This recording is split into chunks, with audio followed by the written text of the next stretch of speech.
की इस वीडियो में हम बात करने वाले हैं are you learning to code the right way. And last तक रुकना, बिकॉज लास्ट में मैं बताता हूँ कीबोर्ड शॉर्टकट्स जो कि आपके काम आ सकते हैं। तो आज की इस वीडियो में भी मैं ऐसे ही 2 यूजफुल कीबोर्ड शॉर्टकट्स बताने वाला हूँ एंड में। So let's get started. तो पहले तो बात आती है are you learning to code the right way, our topic.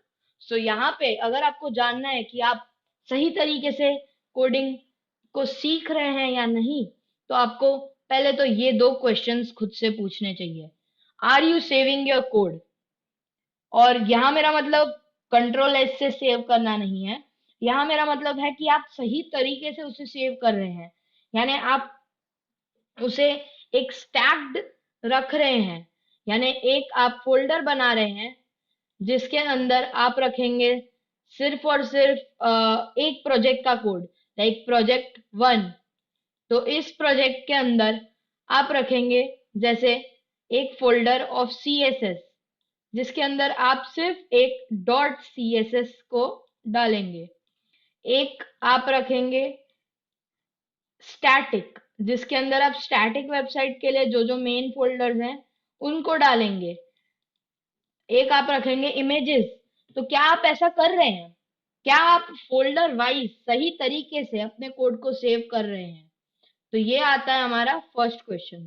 तो मेरे लिए इसका आंसर था पहले से यस, तो मैं लिख दूंगा यहाँ पे यस। आपके लिए इसका आंसर नो भी हो सकता है। तो सबसे पहला स्टेप, आपको अगर सही तरीके से सीखना है कोडिंग करने को, तो आप पहला स्टेप तो कर सकते हैं saving your code the right way. अब सेकंड क्वेश्चन की तरफ बढ़ते हैं। तो सेकंड क्वेश्चन है are you making an online reference? क्या आप एक ऑनलाइन रेफरेंस बना रहे हैं? नाउ अब हम सेकंड पार्ट में जाते हैं हमारी वीडियो के। So what is an online reference and what can be used to make an online reference? So यहाँ पे reference is something that we can refer to at needed time. Here it is online. So online reference यानी इसका मतलब कि एक reference ऐसी चीज है जिसको हम कभी भी रेफर कर पाए, और यहाँ हमारे केस में वो ऑनलाइन होगी, इसलिए online reference. So for this we can use several tools, but 2 major tools would be discussed in this video. तो यहाँ पे हम 2 मेजर टूल्स डिस्कस करने वाले हैं वीडियो के अंदर। So first of all we will talk about list of tools. तो लिस्ट ऑफ टूल्स बहुत सारे टूल्स हैं, पर mainly git and GitHub, blogger या ब्लॉग पोस्ट बोल सकते हो, वर्डप्रेस। तो ये 3 टूल्स आते हैं मेनली। तो यहाँ पे मैंने लाइक्स लगा रखे हैं इन दोनों को, क्यों? क्योंकि हम इन दोनों को बात करने वाले हैं इस वीडियो में। वर्डप्रेस अभी के लिए सही नहीं होगा बात करना, तो हम बात करेंगे गिटहब के बारे में और ब्लॉगर के बारे में। So let's get started.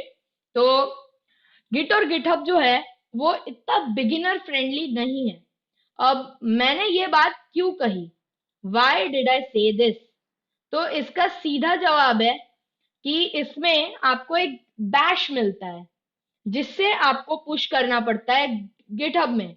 Git gives you a bash which will help you to write some lines and then send the code to your GitHub.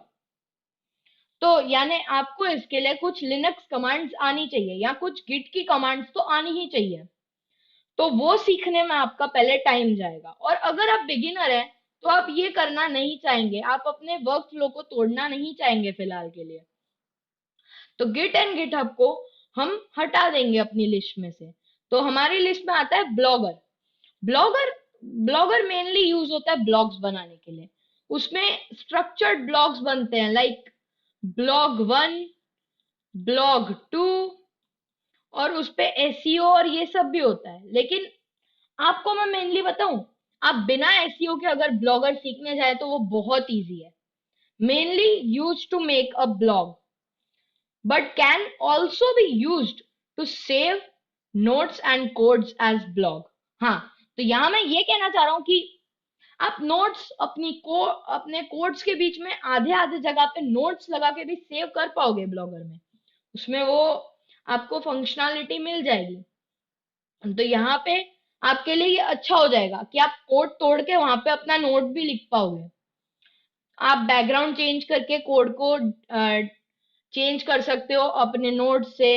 ये सब आप कर सकते हो ब्लॉगर के अंदर। तो ब्लॉगर इज लाइक आप अपने वर्क।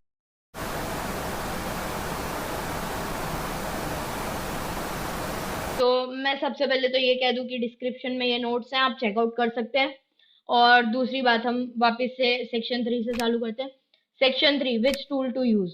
और जो मेरी बात आधे में रह गई थी वो मैं ये कह रहा था कि आप ब्लॉगर को इजीली अपने एनवायरनमेंट में इंटीग्रेट कर पाएंगे। So section 3, which tool to use. In short, if you are a beginner, you I recommend you using blogger. अब मैं ब्लॉगर क्यों रिकमेंड करता हूँ? क्योंकि आप उसमें डंप कर सकते हो अपना कोड डायरेक्टली, या ऑर्गेनाइज कर सकते हो नोट्स लिख के, फोटोज डाल के। सो कुछ इस तरीके से आप ऑर्गेनाइज कर सकते हो नोट्स, फोटोज एंड आपका कोड। यहाँ पे आपकी नोट्स आ गई, यहाँ पे आपका फोटो आ गया, यहाँ पे कोड आ गया, यहाँ पे वापस से फोटो आ गई, कुछ इस तरीके से।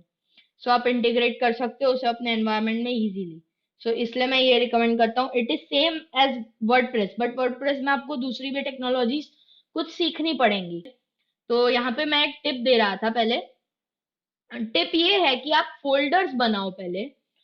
पहले एक मेन फोल्डर बनाओ जहाँ पे आप सब काम रखोगे, और उसके अंदर कुछ कोड्स लिखो फोल्डर्स के अंदर, जो कि आप ब्लॉगर पे डालोगे। अब मैं ऐसा क्यों कह रहा हूँ? क्योंकि आपको अगर एक प्रोजेक्ट अपना गिटहब पे डालना पड़ गया, तो आप सिर्फ वो प्रोजेक्ट उठा के डायरेक्ट गिटहब पे डाल सकते हो। और अगर आपको पूरा फोल्डर उठा के डालना पड़ गया, तो आप वो भी उठा के डाल सकते हो।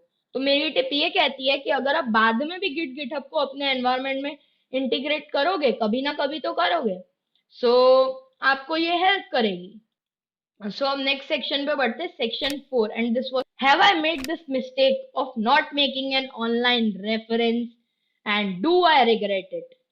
तो सिंपली, हाँ, मैंने की है ये मिस्टेक।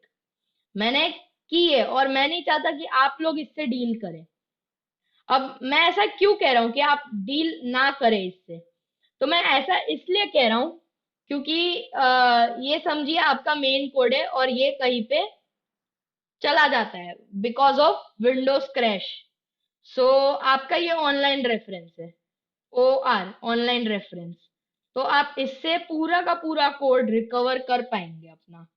लेकिन अगर आपके पास कोई ऑनलाइन रेफरेंस है ही नहीं, और आपके पास अपने कोड की कॉपी भी नहीं है, हाँ कुछ लोग कॉपी बनाते हैं अलग हार्ड ड्राइव लेके, लेकिन उसके बाद भी अगर दोनों हार्ड ड्राइव करप्ट हो गई, तो आप इतना जल्दी तीसरी कॉपी नहीं बना पाए तो इसलिए ऑनलाइन रेफरेंस और कॉपी दोनों में से एक तो होना जरूरी है, और ऑनलाइन रेफरेंस इज मस्ट। सो इसलिए मैं कह रहा हूँ। और जैसा कि मैंने यहाँ पे कहा है दूसरा reason, the second reason here is, कोई फ्रेंड आपसे पूछता है, hey have you made this, तो आप बोलोगे yes I have made this in this technology in this. So वो आपको बोलेगा I don't think so you can make it.